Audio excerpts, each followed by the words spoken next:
sabe que nós teremos mesmo os ruídos de fundo, os microfones que a gente acha que está ligado e não está, faz parte do modo de vida atual que a gente está sendo forçado a aprender a viver. Quero começar agradecendo a todos e todas a presença, me apresentando. Meu nome é João César, eu sou psicólogo, sou professor da PUC, do campo da Psicologia do Trabalho. Referenciando institucionalmente aqui, eu estou representando não só o Grupo de Pesquisa, Psicologia, Trabalho e Processos Psicossociais, que é um dos organizadores do evento aqui, do seminário, mas também o Programa de Pós-Graduação em Psicologia. Essa atividade consta também no rol de atividades promovidas nesse semestre pelo programa, né? E quero começar agradecendo à professora Rebeca, a parceria, uma parceria frutífera que a gente está tendo aí, e a Neide, pela presença, viu, Neide? Obviamente, além de todos os outros e outros, né? Gente, hoje em dia, falando de uma forma bem espontânea, eu fico muito satisfeito de ver essa quantidade de gente interessada a essas alturas do campeonato, final de semestre letivo, e a turma com gás aí para tentar produzir. Isso é um ótimo sinal, né? Sinal que a gente tem realmente possibilidades ainda para explorar, né? Como diria o Vygotsky, né? O mundo está cheio de possibilidades não realizadas aí, a gente vai encarar. Rebeca e eu, nós tomamos liberdade de organizar um desenho básico aqui, um desenho flexível, mas só um trajeto, né, um itinerário para a gente caminhar nessa tarde. Eu vou situar um pouquinho o evento no grupo de pesquisa, né, onde está localizado um pouco isso, para os colegas do grupo de pesquisa que estão aqui presentes. Uma parte é repetitiva, né, mas eu prometo que vai ser uma parte breve, de 10 a 15 minutos. Depois eu passo para a Rebeca e aí a Neide dá sequência na nossa conversa, tá?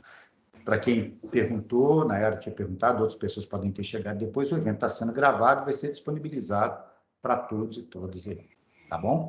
Nós temos duas pessoas no apoio técnico, que são a Renata e o Matheus, estão participando aí do evento, estão acompanhando com a gente. Se alguém tiver alguma dúvida, alguma situação, pode encaminhar para eles aí, Renata, dá um oi aí, o pessoal te vê. Aí, essa aí é a Renata, né? O Matheus está escondidinho aí, mas está em algum lugar aí que eu já vi a fotinha dele aí também, né? Então, gente, vamos lá. Vou começar aqui, marcar meu tempo para eu não perder muito, porque eu preparei apenas 75 slides, é uma coisinha pouca. Deus me livre, não, de jeito nenhum. Gente, esse slide aí, eu agradeço ao pessoal do apoio técnico, Renata e Matheus, que deram uma trabalhada. A gente tem utilizado esse material, vou ser muito franco com vocês, essa apresentação não foi feita especificamente aqui para esse evento.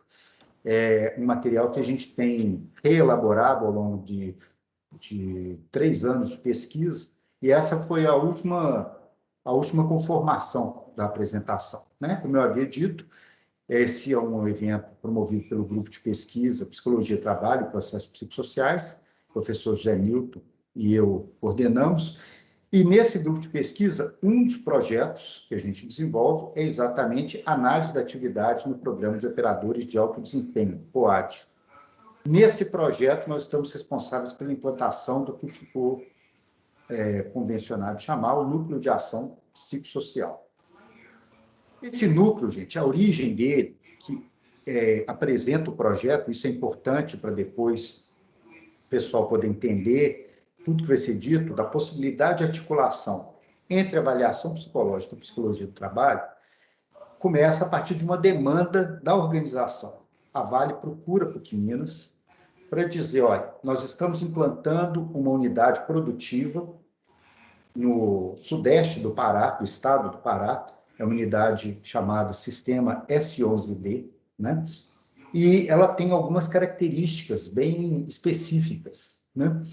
Esse contato é feito no segundo semestre de 2017, e as demandas, as especificidades da demanda que a Vale trazia para a gente, então. Primeiro, eles não tinham um problema específico, como quem já tem experiência no campo organizacional sabe, as organizações procuram as instituições de ensino para dialogar e falar, olha, eu estou com esse problema, redução de acidente de trabalho, eu preciso garantir uma certificação, eu estou com um termo de ajustamento de conduta que eu preciso sanar, redução de absenteísmo. Essa demanda ela tem essa característica diferenciada, ela não tem um problema específico a ser resolvido. Ela teria quase um caráter preventivo, se a gente pudesse colocar dessa forma, tá?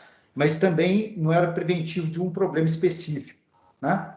Era uma pesquisa sobre o processo de produção, tá? Então, essa é uma característica inicial da demanda, que ela vai se desdobrar depois, nós vamos ver no decorrer, principalmente da fala da Rebeca.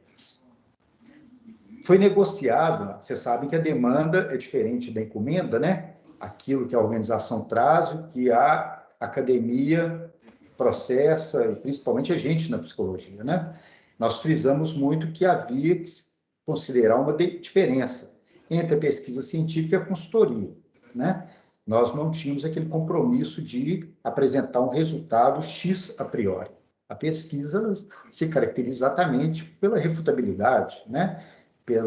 Até certo ponto, você levanta hipótese, mas a hipótese pode ser confirmada ou não, né? Isso já trazia, essas características traziam um delineamento prévio do projeto, né? E tinha uma característica muito importante que a gente só iria conhecer o campo posteriormente à elaboração do projeto. Isso é uma situação muito importante, porque não havia tempo hábil para a gente poder conhecer o campo antes de elaborar o projeto. Então, nós recolhemos o máximo de informações possíveis. Essa imagem que vocês estão vendo é um slide de uma apresentação que a Vale fez para a gente, detalhando a demanda, né? E ficava muito claro o caráter inovador desse tipo de situação, né? Porque é muito raro a gente ter as organizações abrindo um espaço desse tipo para um campo de pesquisa, né? E esse slide também ele complementa a demanda da Vale quando eles já eles fizeram para casa direitinho, né? Esse gráfico espinha de peixe, ele diz respeito aos fatores que a própria organização já tinha verificado, que poderiam ser considerados como fatores que influenciariam a produtividade, né? Dentre os fatores, ficava muito claro ali, como vamos ver ali do lado de fora, não vou detalhar, talvez esteja bem pequenininho o processo, mas estavam incluídos aspectos psicossociais, né? E o principal disso que a Vale nos apresentava, o que nós achamos que havia alguma possibilidade de negociação, é que a visão deles convergia com a nossa, no sentido de entender que esse desempenho, que era um desempenho elevado que eles estavam esperando dessa unidade produtiva, ele teria que ser pensado a partir da ótica de uma compreensão multicausal. Não só um fator seria determinante para essa produtividade, né? Essa compreensão, nós falamos, bom, se vocês estão entendendo dessa forma, acho que tem possibilidade de diálogo, sim. E aí nós montamos um grupo, uma equipe, né? Foi inicialmente um grupo, hoje já está consolidado como equipe, né? Temos aí os pesquisadores, professores, somos todos nessa lâmina, somos todos professores da PUC, e uma equipe de doutorandos, mestrandos, bolsistas de iniciação científica, apoio técnico, que nos dedicamos a... Essa é uma conformação mais recente, mas nós temos pessoas que já estiveram, só porque a gente está delimitando o tempo, né? Porque se a gente for colocar todo mundo aqui, nós vamos ficar um espaço maior a falar. Mas nós já começamos, então, desde 2018, 2019, nós passamos indo a campo, fazendo as visitas, né? E tentando trabalhar essa demanda a partir de uma referência central. Uma referência central que a gente tinha no projeto e que nós negociamos com a Vale é o seguinte: é o distanciamento entre o trabalho prescrito e o trabalho real. Obviamente, existem outros fundamentos, outras premissas teóricas, mas essa, se você perguntar, mas João, qual que é a principal? É essa. A gente tem a ergonomia francófona, a ergonomia de base francesa, como um piso, um substrato teórico que sustenta grande parte do nosso olhar sobre essa unidade produtiva. E, obviamente, sobre as pessoas que ali trabalham, né? Esse piso teórico já havia sido utilizado por nós e por outros pesquisadores em diversos segmentos, em diversos arranjos produtivos, né? Ou arranjos organizacionais, como gosta a professora Leone Sato, desde a mineração, mármore, a transporte público na França, a área de TI na Argentina. Eu utilizei isso aqui no campo da educação profissional em 2010, na minha tese de doutorado. O caso Eduardo utilizou isso na mineração aqui em Nova Lima, e a gente utilizou isso também num projeto junto à Guarda Municipal de Belo Horizonte, em 2009. Quer dizer, a gente já tinha uma certa expertise, uma certa esperteza. Eu estou gostando da tradução do termo. A gente já tinha uma certa esperteza, no bom sentido, no uso dessa fundamentação teórica. E aí, nós fomos a campo, em janeiro de 2018, apresentar nossa proposta, validá-la junto aos trabalhadores, né? Chegamos lá exatamente no momento de reunião de gestão participativa, que nós entendemos que foi um momento fundamental para confirmar a nossa impressão de que a gente podia propor para a instituição uma outra forma de lidar e de aproveitar a capacidade de trabalho e de reflexão dos seus próprios trabalhadores. Essa visita, ela foi fundamental para que a gente pensasse, então, que a gente devia desdobrar o projeto inicial, que estava muito assentado nessa perspectiva clínica do trabalho, nas abordagens clínicas do trabalho. A gente percebeu que, na negociação da demanda, de fato, com a organização, porque quem trabalha com consultoria sabe, né? Às vezes, quem fecha o negócio está num lugar, e quando você chega na linha de frente, a Beth Antunes fala disso naquele texto, a questão do método em psicologia do trabalho, né? Que muitas vezes é o campo que te define. Você faz um projeto de pesquisa e intervenção, quando você chega em campo, você tem que reajustar esse projeto. Foi o que nós percebemos quando a gente teve lá o resultado dessa primeira visita, deixou claro para a gente que a gente precisava destrinchar o projeto em pelo menos 3 frentes. Todas elas relacionadas à questão do desempenho dos trabalhadores. Quais variáveis afetavam o desempenho dos trabalhadores?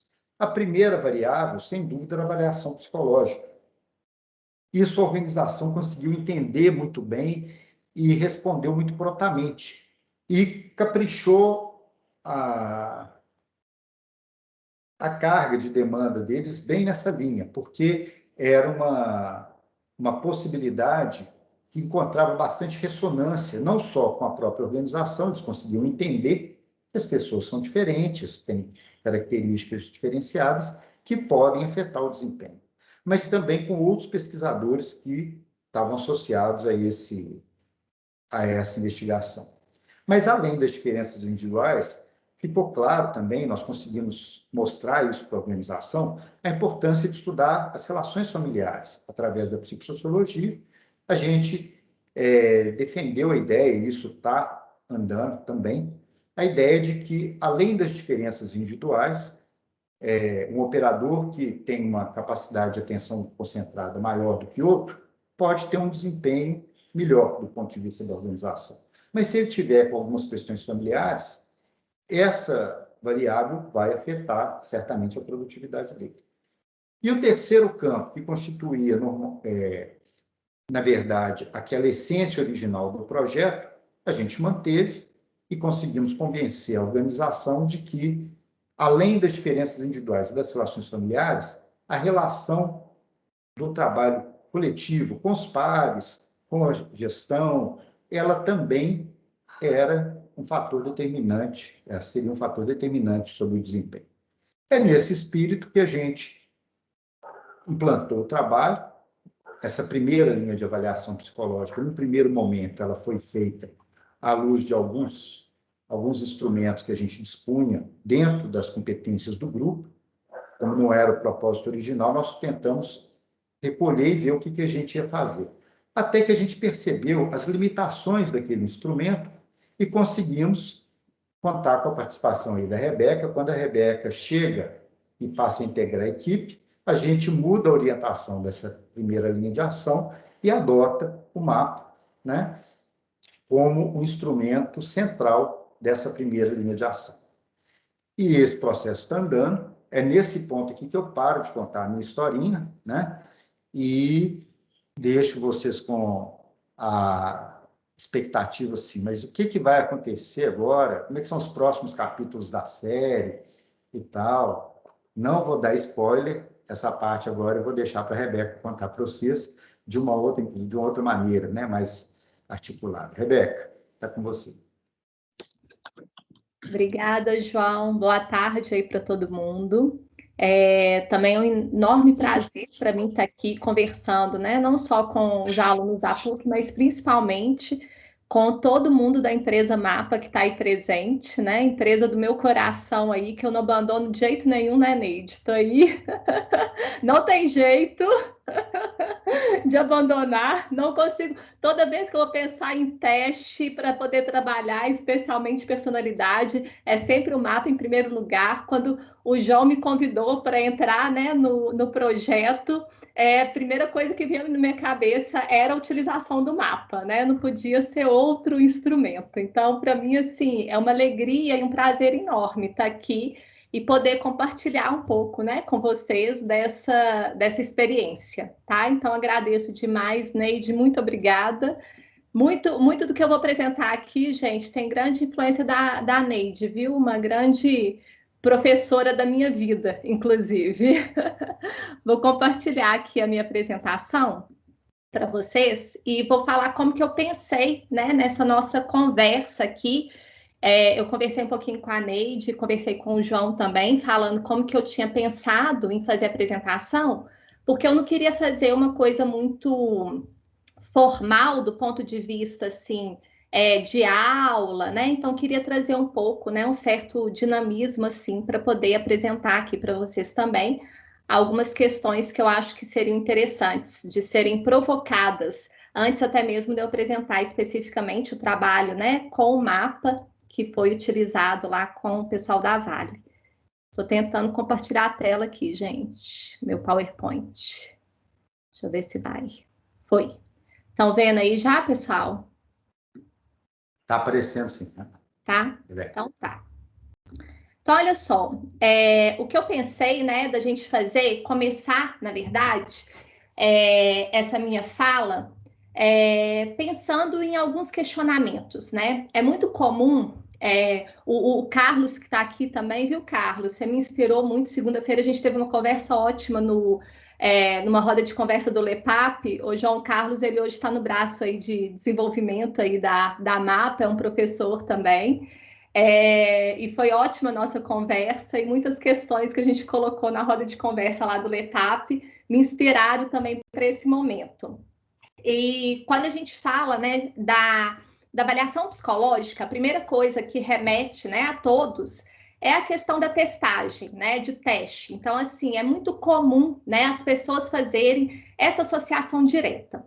Então, quando eu começo, né, chega lá no segundo período de psicologia, psicometria, o aluno que escolheu psicologia fugindo da matemática cai logo no segundo semestre, né, com uma disciplina, psicometria, que já fala de betria, métrica. Meu Deus do céu, e agora? O que eu vou fazer?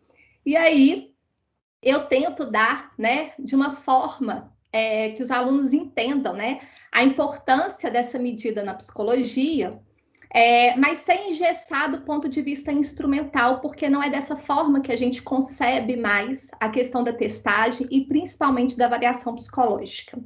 Mas para a gente chegar nesse ponto, eu começo fazendo algumas provocações mesmo, né? A começar pela pergunta, quando eu vou falar sobre fundamentos da medida, de perguntar para todo mundo, né? Qual a importância da medida em geral? né? Então, vamos pensar nas medidas, né? Das medidas da física, distância entre lugares, né? Altura, peso, né? Que importância isso tem, em geral, na nossa vida? A gente pode partir de um exemplo que eu gosto muito de dar, que é a distância entre dois lugares. Então, vamos supor que eu preciso me deslocar de Belo Horizonte até São Paulo, né? O que isso implica em eu saber a distância? Então, se eu jogo no Google Maps, geralmente, isso já aparece de cara lá para mim, qual é a quilometragem entre as duas cidades, 587 quilômetros. No momento que eu consultei, deu ali um tempo estimado de viagem, se eu fosse viajar de carro, de 7 horas e 37 minutos. Essas são informações extremamente objetivas, métricas, mas que me remetem à necessidade de pensar algumas questões para além dessa medição, que é o planejamento que eu preciso fazer para poder chegar no meu objetivo, que é chegar até São Paulo, né? Sair de Belo Horizonte até chegar em São Paulo. Então, eu vou pensar ali qual é o transporte que eu vou utilizar, se eu vou de carro mesmo, se de repente eu vou de avião. Isso me faz pensar no tempo que eu vou gastar de deslocamento, né? E também, obviamente, no gasto. Então, a gente pode pensar num primeiro momento que essa medida, ela nos ajuda no sentido de nos orientar, de nos programar, de nos dar um dado de referência que vai ser importante para a execução de uma determinada ação. Então, a gente pode pensar, né, que uma das funções da medida seria uma orientação, né, um planejamento. Mas aí eu quero provocar vocês um pouquinho mais. Para além de pensar nessa medida em termos de orientação e de planejamento, ela também pode trazer algumas reflexões que nos remete a outras possíveis inferências e análises que a gente pode fazer dos seres humanos. Então, e se o seu celular apresenta a seguinte informação? Tempo de uso do seu celular. Eu acho que saiu a imagem muito pequenininha aí, infelizmente. Mas a gente tem ali, né? Esse é o meu celular, tá, gente? Estou expondo aqui, né? O meu tempo de uso do celular, o tempo médio. E eu grifei ali, acho que está muito pequeno para vocês, mas tem assim: produtividade e finanças. Eu gastei 1 hora e 31 minutos. Agora, com redes sociais, 4 horas e 18 minutos. Meu Deus do céu. Aí eu paro para pensar. 4 horas de redes sociais, né? Que inclui aí Instagram, WhatsApp, né? Seja o que for que o meu celular está mapeando lá. E aí, quando eu penso nesse número, né? Poxa, 4 horas que eu gastei. Isso pode me fazer refletir, para além do número, outras questões. Como, por exemplo, como você poderia gastar esse tempo? No meu caso, gente, eu sou mãe. Então, uma das primeiras coisas que eu posso pensar é: será que eu gasto 4 horas sentada brincando com meus filhos? Outra coisa que eu posso pensar é: eu tenho uma quantidade de livros que estão na cabeceira da minha cama, esperando algum momento para eu abrir e começar a ler, né? Vários livros que, inclusive, assim, eu compro, me falam, me indicam, tá lá, guardadinho, né? Como que eu poderia usar essas 4 horas? E também, né? Dando um exemplo aqui de uma amiga minha do coração, amando, né? Brindando com meu marido, né? Algum momento especial, conversando, né? Bebendo uma boa bebida. Quando eu trago tudo isso, né? O que essas 4 horas, o que eu poderia fazer com essas 4 horas? E falo sobre o brincar com os filhos, ler um bom livro, né? Tá com um momento ali com meu amor, meu parceiro. Eu estou aqui trazendo quais são algumas das minhas crenças, dos meus valores, que me remetem a essa noção, né, de como que eu gostaria de gastar o meu tempo. Tenho certeza que cada um de vocês aí, né, quando eu estou trazendo essa questão, né, de desempenho lá, né, do tempo, né, do celular, vocês podem ter pensado outras coisas. Porque quando a gente está falando, né, de uma medição de um tempo que me traz tais reflexões, a gente está falando do sentido que eu atribuo ao meu tempo, do significado. E cada um atribui um determinado significado, um determinado sentido.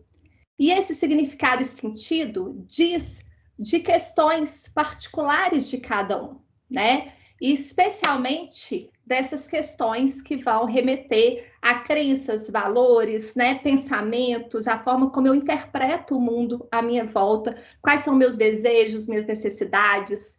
Então, olha que interessante. Eu parti de um dado quantitativo, né, de um dado numérico, que remete a uma análise de um celular que está lá me falando até graficamente, né, como que eu ando gastando meu tempo, mas isso me fez refletir sobre outras questões, né, que tem uma associação ali. E aí, nesse sentido, eu gosto muito da seguinte citação do Kaplan. Ele vai dizer o seguinte: a medida desempenha um papel fundamental na investigação científica, mas não é um fim em si mesma. Seu valor somente pode ser avaliado sob uma perspectiva instrumentalista, pois, do contrário, se exagera o valor atribuído aos números, concedendo-se atenção demasiada à objetividade, sem considerar o que possa ser feito posteriormente com a medida. É como se o número tivesse um valor científico intrínseco. A essa distorção costuma-se denominar mística da quantidade. Uma questão que eu defendo muito, né, em sala de aula é que nenhuma medida, e aí quando eu falo da medida eu estou me referindo especificamente ao teste, é um fim em si mesmo. Ela só tem valor quando a gente atribui um sentido àquela medida. A objetividade, ela tem uma função que vai ser de dar um norte, uma orientação. Mas ela não é um fim em si mesma. Ela é apenas um norte, uma direção, uma referência que me ajuda a atribuir, né, um significado e um sentido, principalmente de forma contextualizada. E é nesse sentido que a gente tem que pensar nessa medida e no uso da medida para que a gente não tenha distorções em relação a essa medida. E aí, eu queria propor, né, a partir dessa medida, seguinte questão também, que é uma das questões que eu apresento, inclusive, em um dos capítulos aí que em breve vamos publicar. Vamos supor que duas pessoas, né, realizaram lá um teste de desempenho, um teste de atenção concentrada, e elas obtiveram exatamente o mesmo resultado. O score bruto foi de 34 pontos, o que representa um percentil igual a 20, ou seja, 80% da amostra normativa obteve um desempenho melhor, né, do que essas duas pessoas. Isso coloca elas numa classificação que sai lá para a gente no teste médio inferior. Só que agora eu preciso entender, né? Claro que eu estou num processo de avaliação, não utilizei só, né, o teste de atenção, mas eu preciso entender o que esse resultado pode significar na vida desses sujeitos. Então, vamos pensar que para o sujeito 1, essa dificuldade de concentração faz com que ele tenha dificuldade para cumprir prazos, que ele frequentemente se atrasa para os compromissos e que geralmente ele precisa de um tempo maior para estudar ou ler um bom texto, né? Claro que não é só a atenção que influencia isso, mas poderia ser um dos aspectos.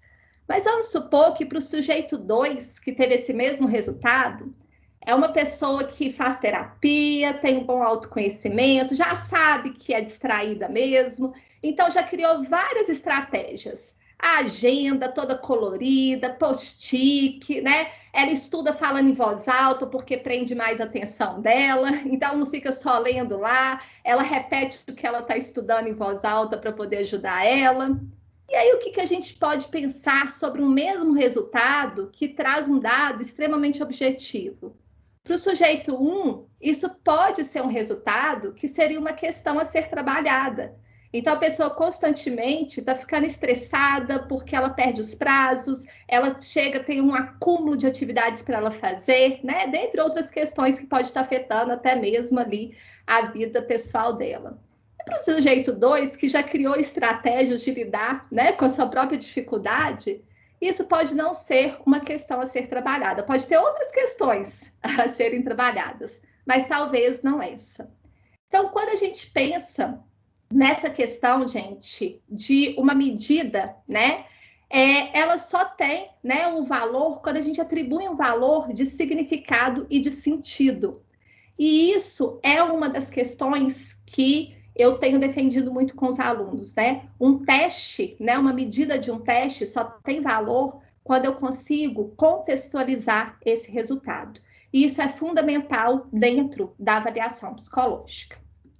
Então, vamos falar um pouquinho desse contexto histórico, só para a gente situar essa confusão existente entre testagem, teste, objetividade e avaliação. A gente sabe que, historicamente, né, a testagem e a psicometria, elas surgem com a própria psicologia, né, inicialmente por meio de estudos em laboratórios, que tinham ali a necessidade, até mesmo pelo contexto no qual a psicologia surge, de se comprovar enquanto ciência, né, busca ali estudos muito empíricos, né, de uma necessidade de concretizar, né, algo tão abstrato que seria estudar o comportamento humano.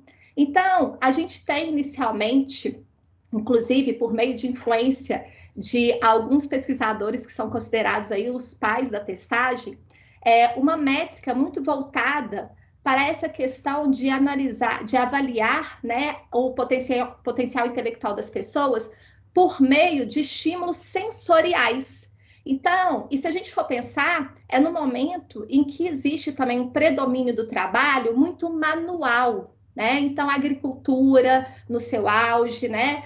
A gente tem o início da industrialização, com o início aí das máquinas, dos homens tendo que trabalhar, né? Usando muito dessa força de trabalho e, consequentemente, os primeiros testes que a gente vai ver que foram desenvolvidos eram justamente testes que iriam verificar a acuidade visual, a acuidade auditiva, força, né, do aperto de mão, por exemplo. Então, testes que também remetiam, né, a essa questão do uso dos órgãos sensoriais, para a gente poder, dos órgãos do sentido, né, para a gente poder verificar, né, o quanto que uma pessoa ia ter preditivamente um bom desempenho numa determinada função ou não. E junto com isso, surge a necessidade de usar a estatística atrelada ao estudo desses fenômenos para tentar comprovar se existia de fato essa relação ou não. Com o advento das grandes guerras, a gente tem o uso maciço desses testes, pensando justamente, né, quem são aqueles soldados, né, que poderiam ter maior capacidade de enfrentamento ali de uma guerra. Mas a gente sabe que logo depois, com o aumento das indústrias, isso começa a ser utilizado em grande massa dentro, né, desse processo lá de trabalho também. Mas a gente tem várias críticas em relação a esse uso muito instrumental da testagem nessa época e também do olhar muito objetivista dessas avaliações. E aí a gente tem, com o surgimento das teorias mais relacionadas às psicodinâmicas, como psicanálise, teorias humanistas, né?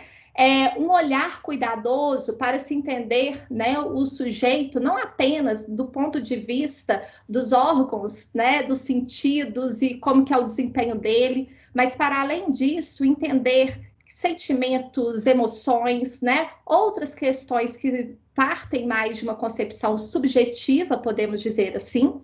E aí começam a nascer também outros instrumentos aí no intuito de se avaliar as pessoas, e a avaliação começa a mudar um pouco o foco também, de não ficar somente nessa parte instrumental, mas de se entender para além disso.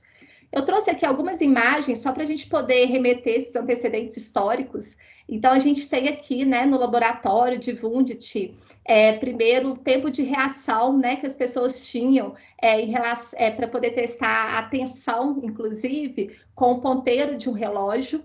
A gente tem, literalmente, né, a medição de partes do corpo, como cabeça, né, como uma das métricas que eram utilizadas aí para o estudo dessa questão, né, de desempenho das pessoas. Isso daqui é principalmente com Galton, essa medição aí, né, que a gente vê. E temos também o ARM-beta, um dos famosos testes aí utilizados nas grandes guerras. Tem o ARM-alfa e o ARM-beta. E uma das tarefas do ARM-beta era justamente essa daí. Quando eu disser já, desenhe uma figura no espaço que está no círculo, mas não no triângulo e nem no quadrado. Desenhe também uma figura no espaço que está no triângulo e no círculo, mas não no quadrado. Já!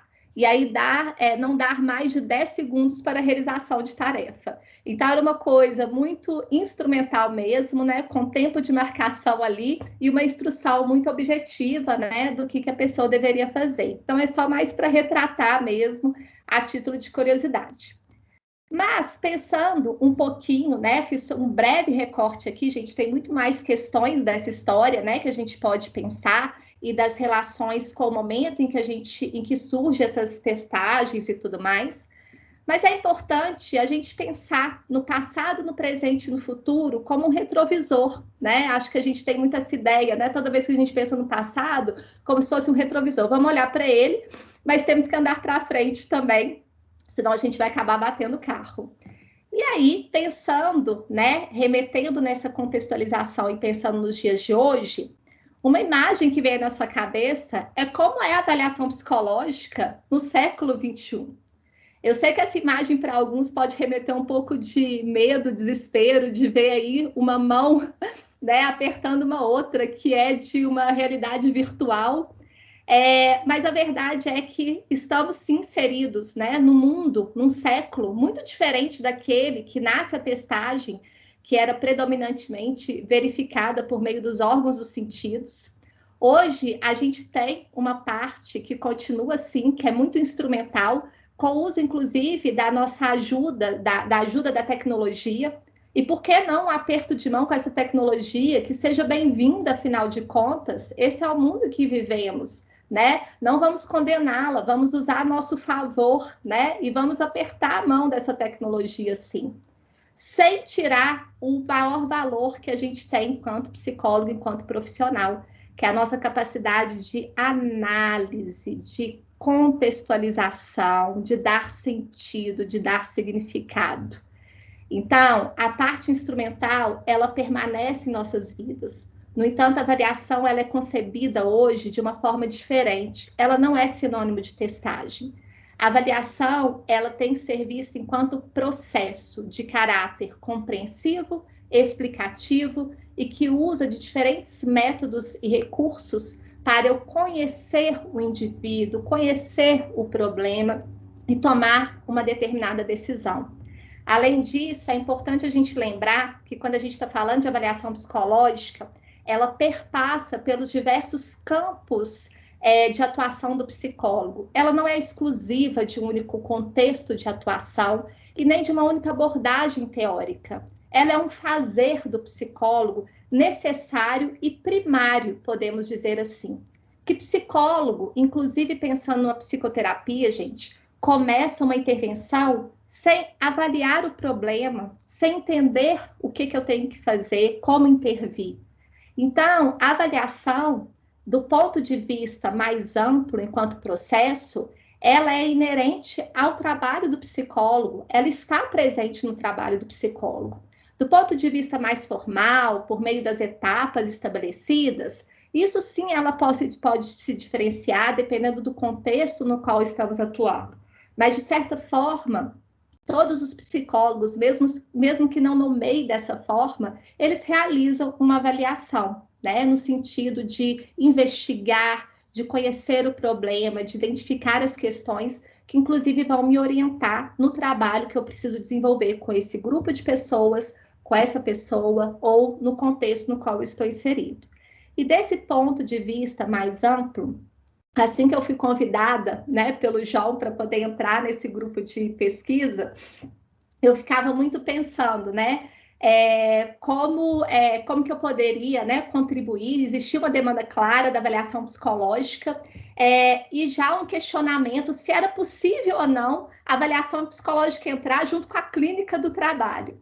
Eu nada sabia sobre a clínica do trabalho, clínica da atividade, né, João? Entrei lá de paraquedas. A única coisa que eu pensava era da importância de utilizar aí o mapa, né? Então, era o primeiro instrumento que me vinha na cabeça para a gente poder utilizar nesse processo.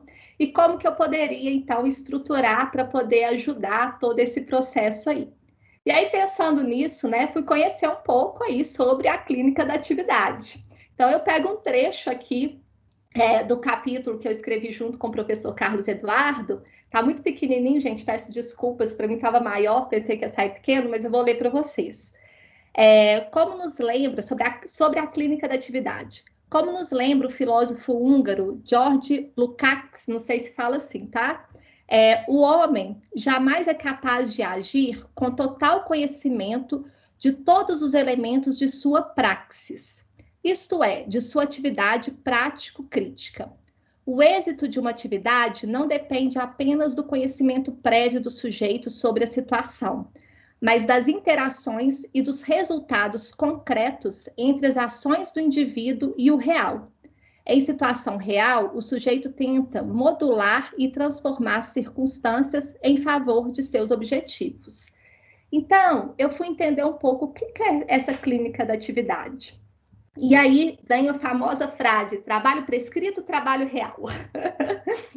Então, a gente sabe, né, que quando a gente vai fazer o processo seletivo, e uma das grandes críticas dos teóricos pesquisadores da clínica da atividade em relação aos processos seletivos, que tem aí uma parte da avaliação psicológica, é justamente como você avaliar e tentar prever um determinado comportamento de uma função a partir de um perfil profissiográfico. Nem sempre esse perfil profissiográfico caracteriza, de fato, o que é a atividade real, o que é o que a pessoa, de fato, executa. Além disso, como que um teste, que nada mais é do que uma situação simulada, né, de uma determinada tarefa, que vai me dizer se a pessoa tem habilidade ou não, pode dizer que, na prática, ele vai manifestar a mesma habilidade ou não, né? Então, essa é uma das críticas que são feitas, né? E que é muito pertinente, se a gente for pensar, do ponto de vista instrumental. Porque, de fato, a testagem psicológica, ela diz, né, de um conjunto de testes que eu posso utilizar dentro do processo mais amplo, que é a avaliação psicológica, mas que vai dizer de uma situação simulada que visa avaliar as características e habilidades que o sujeito possui e que podem contribuir ali para o exercício da sua função em uma empresa. E aí diversas são as críticas relacionadas ao teste em si. Uma delas referente aos estudos de validade. Existe validade preditiva, que tanto que esses testes, de fato, conseguem prever, né, o desempenho daquele trabalhador. Então, quando a gente pensa nisso, de fato, a gente pensa aí numa contradição metodológica. Como que a Rebeca vai entrar com o mapa aqui, se a nossa concepção é outra, né, em relação a essa clínica da atividade, em relação ao que é o trabalho de verdade, né? E aí, a proposta é justamente pensar não na testagem, mas na avaliação. Na avaliação enquanto processo, enquanto algo que eu vou contextualizar, dar significado e dar sentido. E de que forma que a gente poderia fazer isso? Então, foi pensando nisso que eu entro aí, linha de ação 1, tá aí eu, Mariana e Rafael, primeira vez, juntos, viajando, né, para o projeto S11D.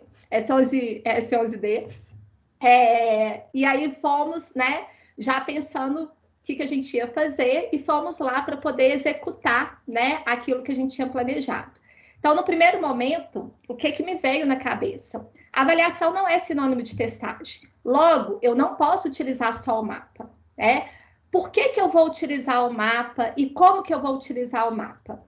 Então, a primeira decisão, que eu não tinha dúvida, era da utilização do mapa pela riqueza de características que o teste avalia e pela forma como ele foi elaborado dentro de um contexto organizacional e dentro de uma realidade do trabalho.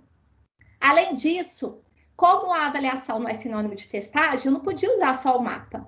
Então, a gente pensou em elaborar também um roteiro de entrevista, pensando naquilo que o mapa avaliava, em coletar informações para a gente poder cruzar as informações, para que a gente pudesse dar sentido para o resultado que o mapa iria nos apresentar. Então, nesse momento, né, nessa etapa aí, participaram da avaliação 17 operadores no total. Eles tinham entre 24 e 46 anos, e a idade média deles era de 35 anos. É importante ressaltar aqui, gente, que esses operadores, eles foram escolhidos a dedo para poder trabalhar nesse projeto S11D. Inclusive, eles eram, né? A gente tinha um nome, né, hoje, João, de operadores de alta performance, né? Como se fossem comparados a atletas de alta performance.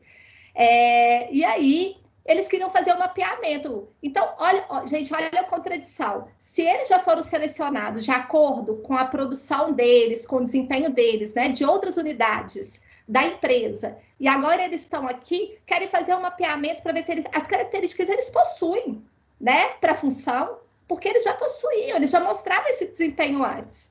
Então, essa era uma primeira contradição de pensar, então, por que avaliar o que avaliar, né? E de se entender a importância. Eles querem, então, mapear o quê? O que mais que eles querem saber? Eles já produzem, né? Eles já têm um resultado. Então, quando vem o mapa, né? E não é surpresa nenhuma, por se tratar de profissionais que foram escolhidos a dedo para poder atuar, né, nesse projeto da Vale. Então, dentre os resultados, né, a gente vai encontrar várias características favoráveis. Mas antes de eu mostrar, eu queria mostrar aqui para vocês quais foram as perguntas que a gente fez, além de utilizar o teste. Então, além de conferências de dados de identificação, a gente pediu, né? Isso foram entrevistas individuais, então eles fizeram o mapa de forma coletiva, presencialmente, e depois, à medida que eles iam terminando, eu, Mariana e Rafael fomos fazendo as entrevistas de forma individual e a gente gravou essas entrevistas. E a gente pedia, assim, questões simples, né? Primeiro, conta um pouco sobre a sua história aqui nessa empresa. Depois, descreva um dia de trabalho, como você se sente ao final desse dia de trabalho. Quais desafios você encontra para realizar a sua rotina? Quais as facilidades que você encontra? Como seus colegas de trabalho percebem você no grupo? Como que eles te descreveriam? E você, como diria que é? Tente imaginar como você pretende se ver daqui 5 anos, na vida profissional ou pessoal.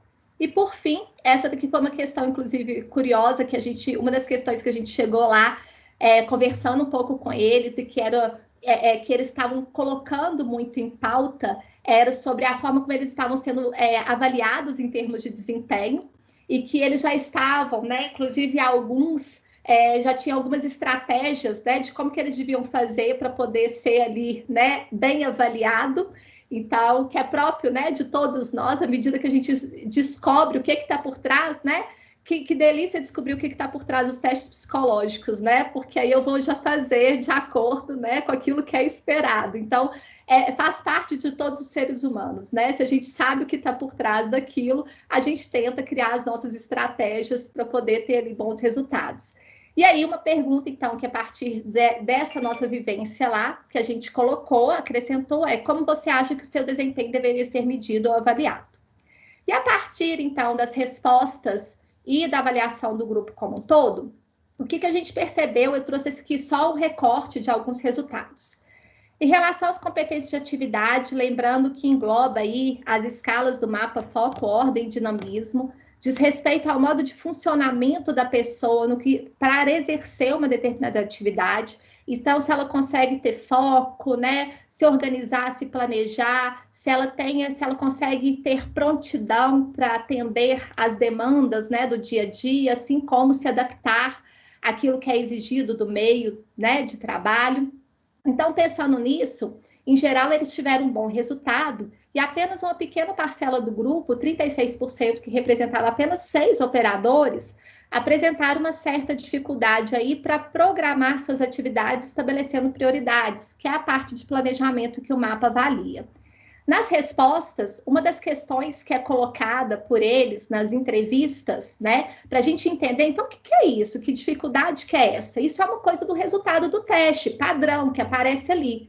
Mas como que isso é manifestado por meio da atividade deles? Então, uma questão que foi elencada, que foi colocada, né, é que eles têm ali, eles usam essa palavra, tem um gapzinho que precisa ser melhorado, que é a questão de planejamento na hora de inserir o equipamento de britador. Então, eles vão falar, né, que quando um dos operadores, né, deixa o trabalho e não limpa o pátio, eu não sei se são todas essas expressões, João, depois você me corrige, não limpa o pátio, isso acarreta, né, para o próximo operador que vai entrar para poder conduzir ali, né, o equipamento, num trabalho a mais, porque primeiro ele vai ter que limpar o pátio para depois ele começar mesmo a exercer a sua função. Então, quando a gente vê uma certa dificuldade de planejamento, a gente vai entender, por meio da fala, que essa dificuldade vem por um próprio planejamento, né, do trabalho em si, que muitas vezes não tinha, de fato, um direcionamento ali em relação, né, à equipe como um todo, ao gestor daquela equipe, de ter essa organização a priori. Então, a gente percebe isso na fala deles, quando eles vão trazendo esses exemplos. Em relação a outras competências, que todas elas foram muito boas, como eu disse para vocês, né? Se a gente for pensar do ponto de vista que eles já foram muito bem selecionados, né? Dificilmente a gente ia encontrar ali características desfavoráveis para o exercício da função. Então, outra questão, né, avaliada, que são as competências de autogestão, como eles lidam, né, com as questões de enfrentamento, de autoconfiança que eles têm, de ter uma vinculação com a vida, um bom humor. Então, é uma equipe, um grupo que se destaca pela autoconfiança nas habilidades e competências desenvolvidas ao longo de suas experiências profissionais. E isso era nítido. É um grupo que era um grupo maduro, que tinha muita experiência já, e tinha uma autoconfiança mesmo já, ou seja, uma segurança na execução do trabalho.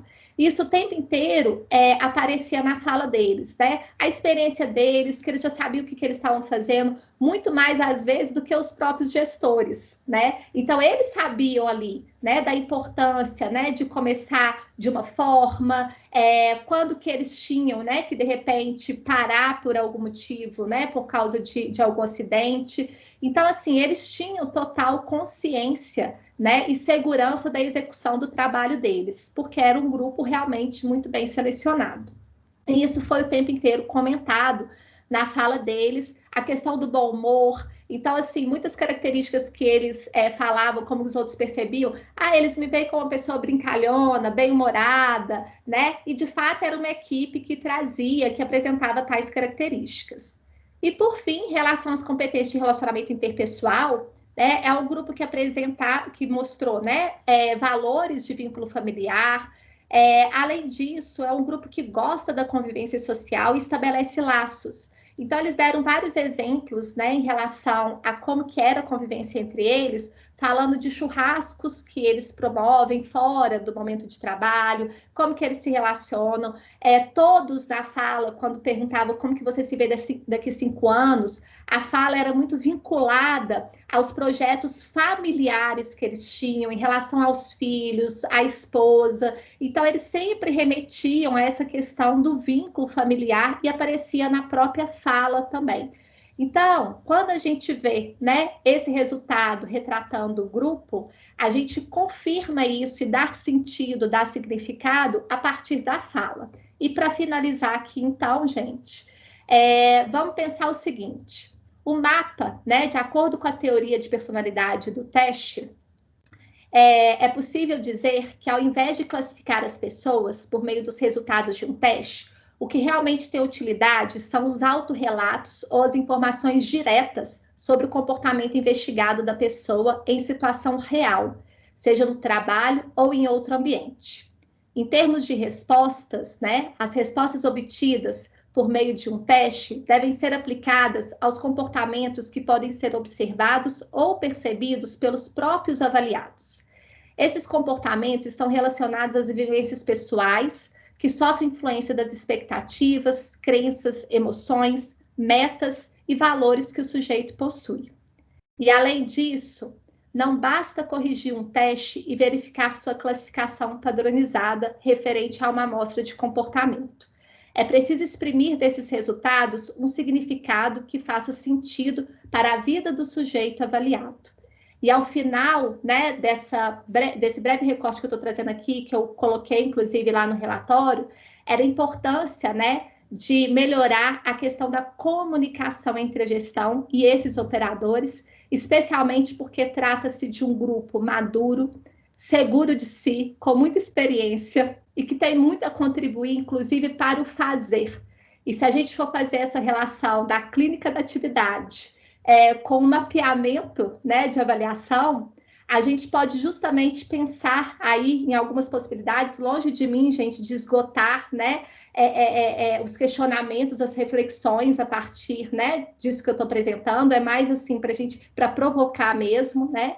Então, por que não unir essas áreas de conhecimento num diálogo possível, no sentido de refletir sobre como uma pode não só dialogar com a outra, mas principalmente contribuir. Então, se a clínica da atividade observa no contexto da atividade questões que são fundamentais para o exercício daquela função, por que não pensarmos nesses construtos do ponto de vista da avaliação, de ser inserido nessa avaliação por meio de diferentes técnicas? Quero me arriscar aqui a dizer que a técnica da confrontação é uma técnica maravilhosa que poderia ser utilizada como recurso, né, da gente pegar dados imprescindíveis ali, né, e cruzar até mesmo com os dados das diferenças individuais, que também tem que ser levado em conta, porque não é só o fazer ali, a minha relação com o fazer. O João pontuou na fala dele, é verdade, eu posso ter um ótimo desempenho de atenção,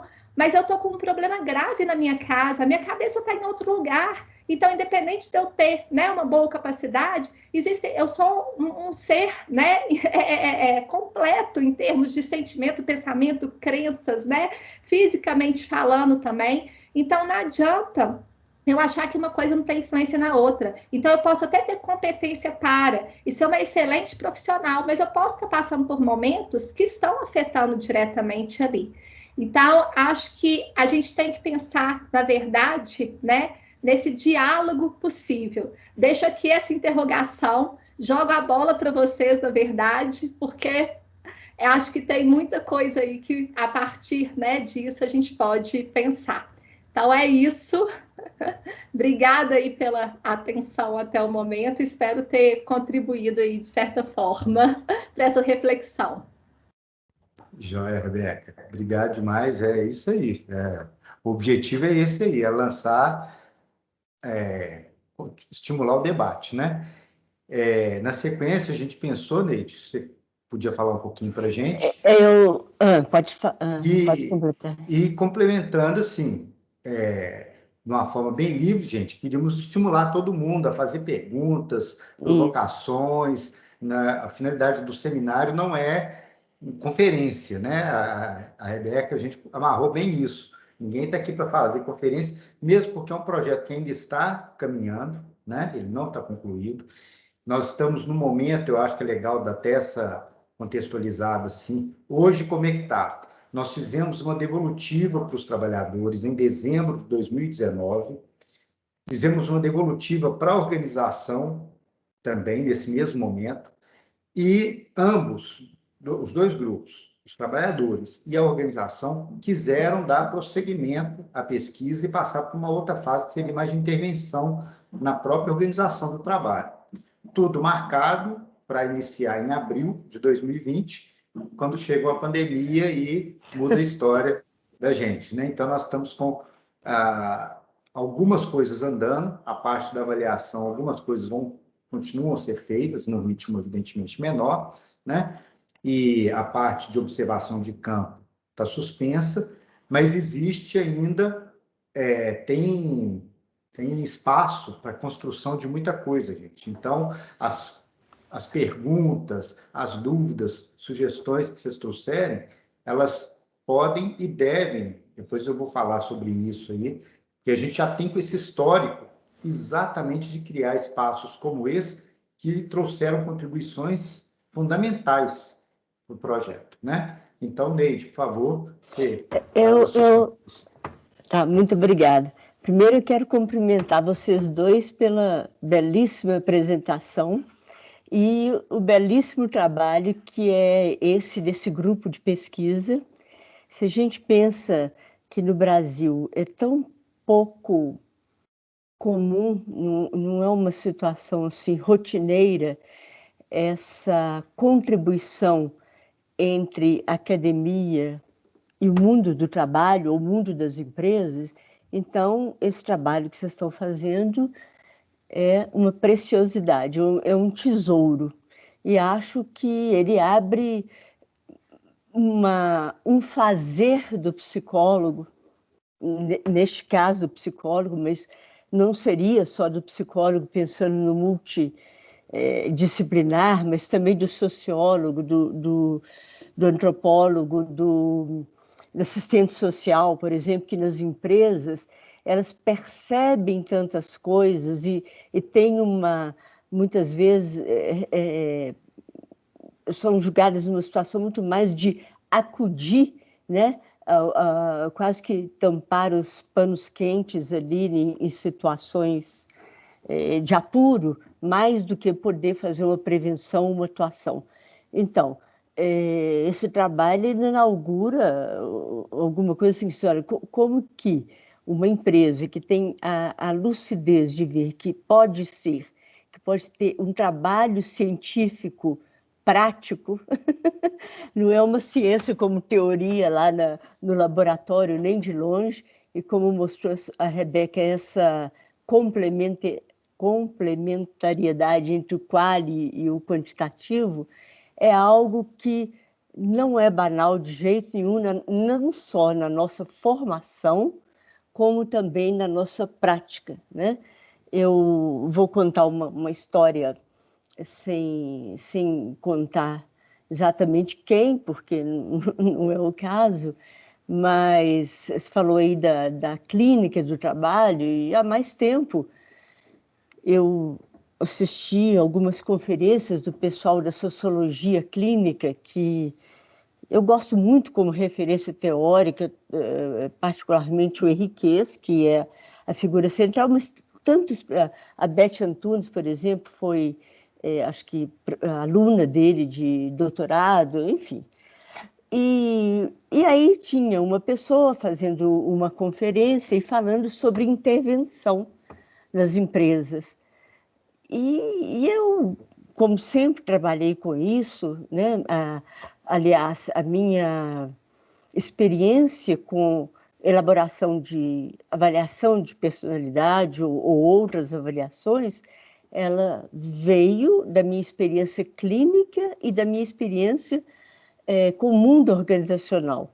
Isto é, como pessoa que era chamada para fazer alguma consultoria em desenvolvimento, ou elaboração de conflitos e tal. Então, a gente nunca ia para uma empresa sem fazer uma avaliação prévia. E antes de qualquer trabalho, também as pessoas tinham a devolutiva. Isto é, a gente validava os resultados com a própria pessoa que tinha nos mostrado aquilo. Então, tinha avaliação do grupo e tinha avaliação individual, fora todas as devolutivas. Devolutivas para iniciar o trabalho e as pessoas já entenderem de antemão o que queria ser trabalhado ali e não simplesmente algo imposto. Então, isso é uma história que faz parte, né? Dos fundamentos da minha formação. Então, depois de uma conferência dessa, e o trabalho foi muito interessante em relação às intervenções, enfim. Eu fiquei toda animada e fui lá nos bastidores depois cumprimentar e falei, pois é, mas então você trabalha com intervenção na empresa? Aí era uma mulher, ela regalou os olhos e falou assim, eu? Trabalhar na empresa com intervenção? Tipo assim, aquilo era sujar a mão de óleo na máquina, entendeu? Era assim. Eu levei um susto tão grande, então eu nem me animei a animar, porque animei a dizer da minha experiência, porque ia ser olhada com aquele olhar assim, de diminuição, né? Eu levei muito susto. Por quê? Acho que não preciso explicar por quê. Então, na realidade, aquelas análises todas, aquela apresentação do trabalho, não era uma prática da intervenção, né? Ou da entrada na empresa para melhoria das condições gerais do fazer, da praxis, como o Lucas e outros usam, né? Da atividade propriamente dito e do trabalho. Então, é uma reflexão que eu gostaria também muito de... Então, eu acho que vocês inauguram, não necessariamente não são os primeiros que estão fazendo, mas ao trazer isso para os alunos, ao trazer isso a público de uma outra maneira, de fato é uma intervenção. Intervenção no melhor sentido, gente, tem 1000 controvérsias aí com essa palavra, mas não é isso. O que eu quero dizer é o seguinte, essa conversa, esse diálogo que você termina, Rebeca, a sua última coisa, entre o mundo do trabalho, que esse mundo que nos move, nós vivemos 8 dias nele, como professor ou como pesquisador, o que for, e o mundo, vamos dizer assim, da teoria, né? Seja através de que linhas teóricas, não importa nesse caso, mas se eles não conversarem, é uma coisa assim, que fica nos livros, fica uma crítica pela crítica, e então, nesse sentido, eu fiquei muito feliz, né? Muito feliz de ouvir, e ainda mais feliz aí de saber que o mapa teve a sua contribuição assim, maravilhosa para isso.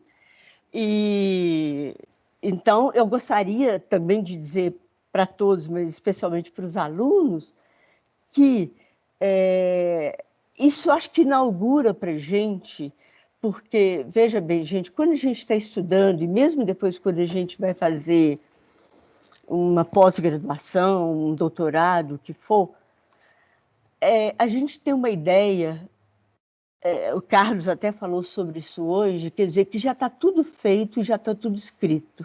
Que o mundo da ciência, então a gente vê aqueles cabeção pensando, aquelas pessoas incríveis, todos os grandes nomes da vida, e particularmente as ciências humanas, ela está para ser iniciada a sua construção. 100 anos, digamos assim, que inicia as ciências humanas, não só psicologia, mas a antropologia, sociologia e por aí vai, é assim, é um bebê nascendo. Então, eu acho que também, Rebeca e João, vocês iniciam com isso, não só com esse trabalho, mas também com esse laboratório, uma possibilidade de atuação para os novos psicólogos que é muito rico, e que sai da gente dessa noção de que somos testadores, né? Que a nossa recurso é fazer teste.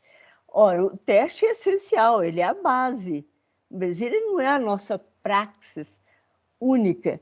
Então, o único universo que a gente tem é lutar, não teste só eu posso fazer, etc. e tal. Mas, meu Deus, como que eu tenho que ver as perguntas que a assistente social faz para eu entender o contexto do trabalho dela na reunião com a família, etc. e tal. Então, acho que vocês inauguram um novo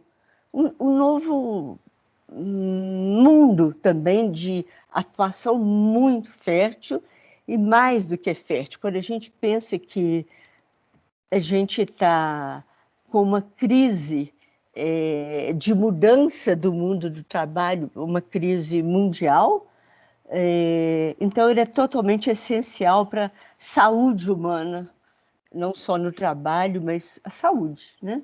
Então, vocês estão de parabéns. Bom, vou aqui fazer sem consultar meus chefes, mas um convite,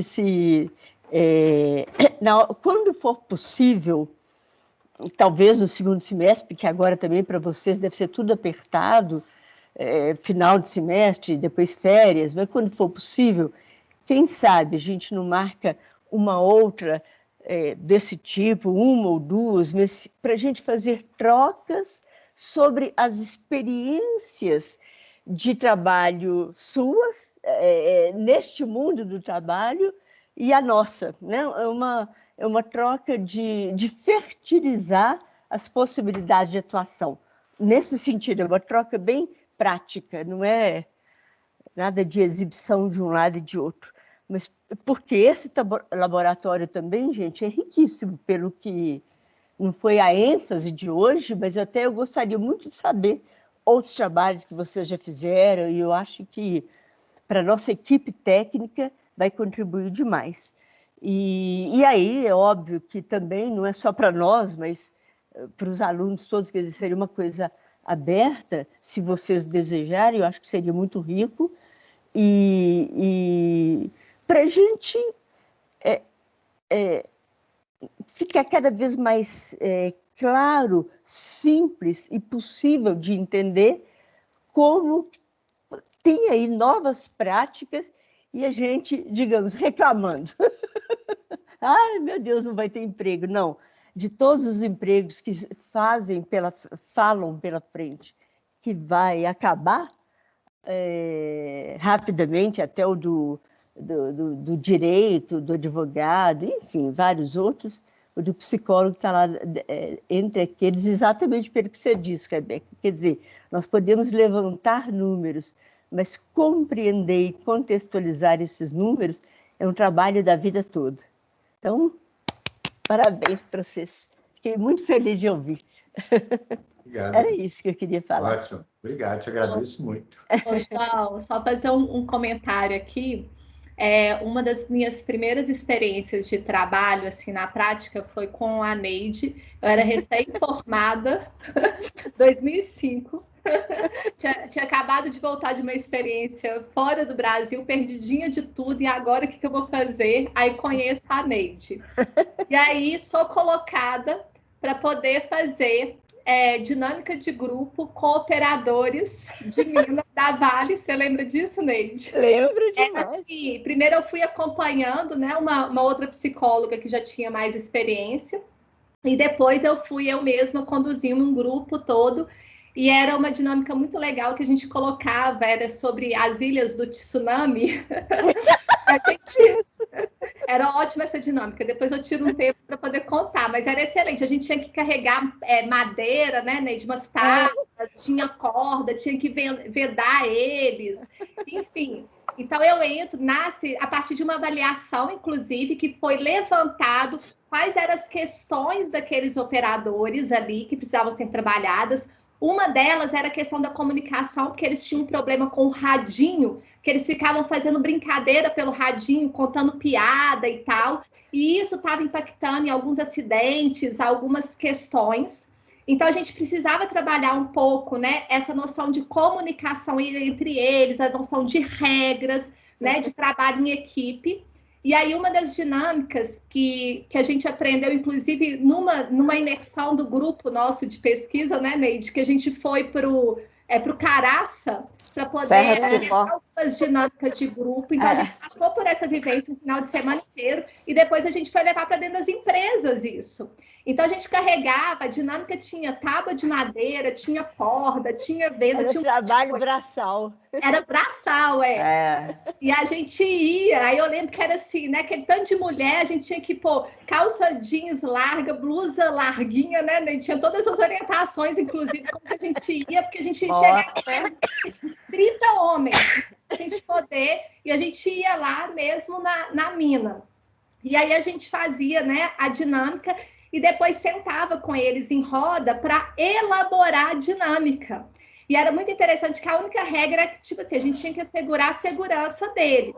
Mas tinha uns que vinham assim, ficava irritado na dinâmica, vinha para cima da gente e tal, e a gente tinha que ter todo o manejo ali da situação.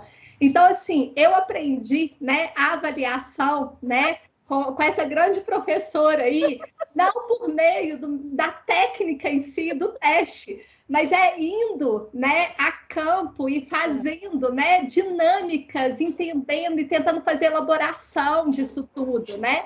E era a partir disso que era desenvolvido, inclusive, um trabalho belíssimo, que era justamente desenvolvimento de pessoas, mas que sempre teve uma base da avaliação, atrelado, né, a essa noção do grupo, da equipe, da conversa, da elaboração, principalmente. E era um trabalho maravilhoso, né, que, assim, que eu pude aprender muito essa questão do quão importante é a gente dar sentido e significado para, né? E assim, né? Acho que um dia, David, se vocês puderem, né, apresentar um pouquinho desse trabalho, estou vendo Rosana aí também, né? Eu acho que é mostrar um outro lado, né, do trabalho que vocês, né, desenvolvem com tanta experiência dentro das empresas, que tem esse olhar muito cuidadoso, né?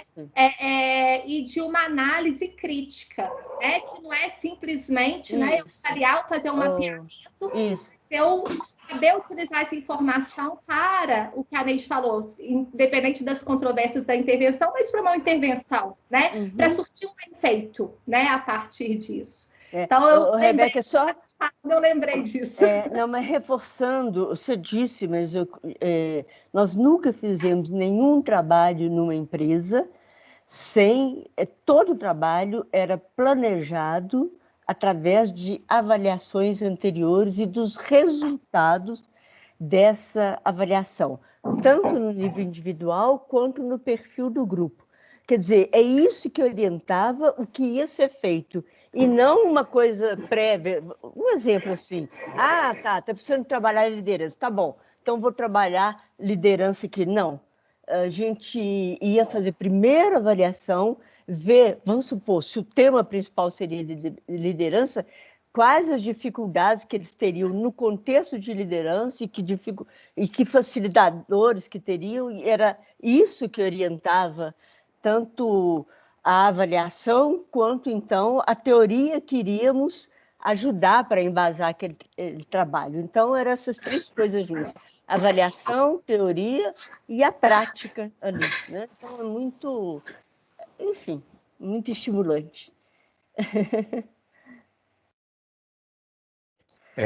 Gente, eu coloquei no chat, aliás, Neide, só registrar aqui, o Zé Milton está escrevendo aqui para você, que bom ver a Neide presente entre nós. É um prazer poder escutá-la e aprender com sua alta experiência. Ó. Então, aí, como diz o pessoal no chão de fábrica, a expressão seria o seguinte: isso é briga de cachorro grande, né? Porque são as referências para a gente mesmo. E eu já coloquei no chat também, gente, o estímulo aí para vocês perguntarem, trazerem opiniões, tanto o pessoal da MAPA quanto o pessoal do grupo de pesquisa, né? Porque, como eu disse, o processo está andando, viu, gente? Isso aqui não é o... Nós vamos, até coloquei no chat o artigo ao qual a Rebeca se referiu. Em agosto, a gente vai lançar o livro que traz, uma parte do livro, traz relatos dessas atividades que foram feitas. Um desses capítulos é esse, que nasce desse contexto. Estou vendo o Thiago está aí também. O Thiago participou com a gente na equipe mais direta, teve em campo, é administrador, né, fez o mestrado na psicologia. E se me permite citar, Thiago, até como estímulo para o pessoal fazer perguntas, uma coisa que apareceu muito foi a demanda para trabalhar com gerentes, porque vocês pensem bem o que é isso, gente. A organização, ela cria um programa Operadores de Alto Desempenho. O operador é um cargo dentro da empresa, ok? Então, você pensa bem o que é você trabalhar numa empresa e a empresa cria um programa para você, deveria ser o chão de fábrica, você é o que faz a coisa acontecer. E, de repente, você vira o operador de alto desempenho e as atenções e os recursos e as mobilizações externas que são feitas, inclusive, são para aquele funcionário e atravessam e atropelam mesmo a gerência, né? Então, os chefes lá nessa organização, o primeiro nível de chefia são chamados técnicos, né? Então, o Thiago fez a pesquisa dele, a dissertação de mestrado dele, foi com os técnicos. Né, Thiago? Você quer comentar rapidinho para a gente aí, dar uma palhinha para... Acho que é legal. Fala resumidamente. Sim, sim. Oi, João. Oi, pessoal, colegas. Rebeca, que prazer te rever. Rebeca é fera, né? como o João disse, a minha dissertação, né, do mestrado foi produto dessa pesquisa com os técnicos, né, que estava envolvida nessa pesquisa maior, que a Rebeca está aí junto com o João ainda e tal. E uma coisa que eu não esqueço, né, porque inicialmente nós que estávamos no projeto inicial, eu, enquanto ainda mestrando, tínhamos esse desejo, né, porque os operadores estavam no holofote, em todos os sentidos, né, tanto para a empresa, tanto para o grupo, né, para o nosso grupo também. Então, ainda desconhecia do trabalho dos técnicos, então eu falei com o João, falei, João, mas eu queria fazer minha dissertação, era com os operadores e tal, e eu não esqueço do João falando comigo, né, vamos pensar algo que eu não esqueço, o João sempre bateu nessa tecla, né, que não tinha como fazer um trabalho com esses operadores, excluindo, né, esse contexto coletivo, né, da atividade deles, e que era importante, e acabou que, né, João, os próprios técnicos demandaram esse desejo de participar do programa, partiu deles, assim, né, eles queriam entender por que tinha psicólogos fazendo teste com os operadores e com eles não, e aí, nessa viagem que eu fiz a campo, a primeira viagem, eu conversei com um dos técnicos, né, e ele falou um monte de coisa do trabalho, da atividade, e aí foi quando me cativou e me atraiu a trabalhar junto com eles. E eu não esqueço que, claro, a minha dissertação vai discutir aí os riscos psicossociais dessa atividade, a gente fala sobre os paradoxos dessa gestão, né, de uma empresa com um modelo de gestão muito militarista, né, e hierarquizado, então, diversos aspectos que vão atravessando, né, essa gestão e o trabalho desses trabalhadores que estão lá, mas eu não esqueço também de que nas, não vou dizer reclamações, mas nos diálogos, né, nas falas desses técnicos enquanto processo de coleta de dados, eles enfatizavam muito isso que a Rebeca comentou também, né? Porque eles, como o João disse, eles estão nessa hierarquia, então depois dos operadores estão eles, né? Acima deles tem o supervisor, mas é uma figura que não está diretamente na praça, que eles chamam de praça, que é colocando a mão na massa, vamos dizer assim, tá, pessoal? O técnico não, o técnico tá ali na praça junto com esses operadores, né? O João falava muito assim da figura do maestro, que é mais ou menos isso mesmo, eles estão ali orquestrando todo esse processo, e eles, uma das demandas nas entrevistas era justamente isso, eles contratam os caras, né, os operadores, que vão trabalhar comigo, que eu vou ficar 12 horas com o cara, mas eu não participo desse processo de avaliação, né, para a contratação desse operador. E desconhecia, inclusive, quais as técnicas, quais as metodologias que eram usadas, né, para avaliar na hora de contratar, e depois essa responsabilidade, de qualquer forma, caía para eles. Então, eu acho que essa discussão, eu já participei, um primeiro momento que a gente fez lá atrás, né, Rebeca com o Carlos, conversando também, né, desse diálogo possível, que foi muito rico, que abriu muito a nossa percepção enquanto grupo, e enquanto diálogo desse contexto, e agora eu acho que só vem reforçar, e para os que estão ouvindo pela primeira vez, assim, né, eu utilizo, inclusive, alguns conceitos e algumas ideias que a Rebeca trouxe nesse primeiro encontro nas minhas aulas, inclusive, né, quando eu vou falar sobre recrutamento e seleção e tudo mais para psicólogos ou futuros administradores. Então, assim, é isso aí, João. Espero ter ajudado também, contribuir. Ajudou, sim. Eu queria dar um exemplo prático. Obrigado, Thiago. Porque eu acho muito importante, gente, isso que o Neide e a Rebeca falaram, e vocês já entenderam que a gente bate muito nessa tecla, né? Alguma coisa que ela está nos princípios, um dos princípios dessas abordagens clínicas e da própria ergonomia francófona é compreender para transformar. A gente quer transformar, a gente não quer deixar a coisa do jeito que está. A gente sabe que não vai conseguir. O Rodrigo é outro companheiro aí do grupo de pesquisa, que ele vive, né, batendo nisso, falando assim, gente, mas nós estamos transformando o quê? Né, que nós estamos fazendo mesmo?